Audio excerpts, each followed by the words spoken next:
Why do some Jewish men wear head coverings or kippas? Where does it come from?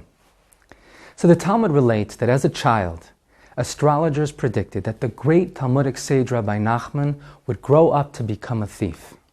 His mother would therefore remind him regularly, "Cover your head so that the awe of heaven will be upon you."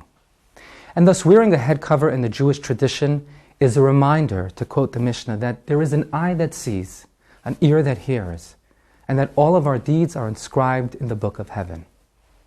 Interestingly, many associate the Polish word yarmulke with the Aramaic words yarmulke, which translate to mean awe of the king. In fact, the kippah is but one of the many reminders in the Jewish tradition.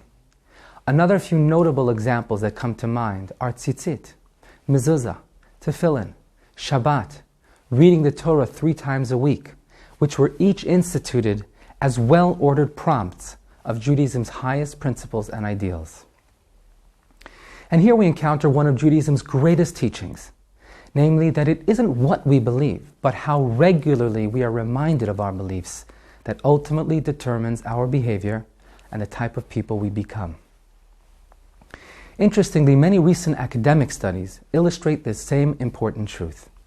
For example, in a study conducted by UCLA professor Dan Ariely, half of the participants were asked to recall the 10 Commandments, while the other half were asked to remember random 10 books they had read in high school before taking a quiz.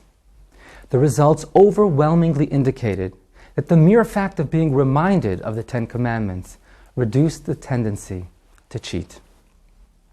Another example out of Harvard Business School found that Christians were 300% more likely to give charitable donations if the appeal was made on a Sunday rather than on any other day of the week.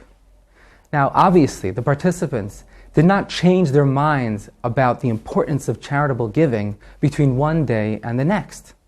They were simply more likely to have thought about God while attending church on Sunday than on any other day of the week. These findings were actually referred to as the Sunday effect.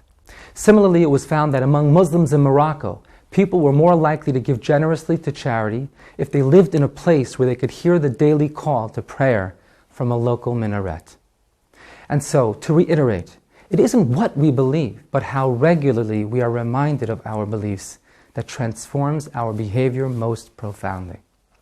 Which is why, perhaps more than any other religion, Judaism inserts choreographed cues into the daily lives of its practitioners, so that at every turn they are confronted with signals and symbols to help them recall their most cherished values and to act in accordance with their highest ideals.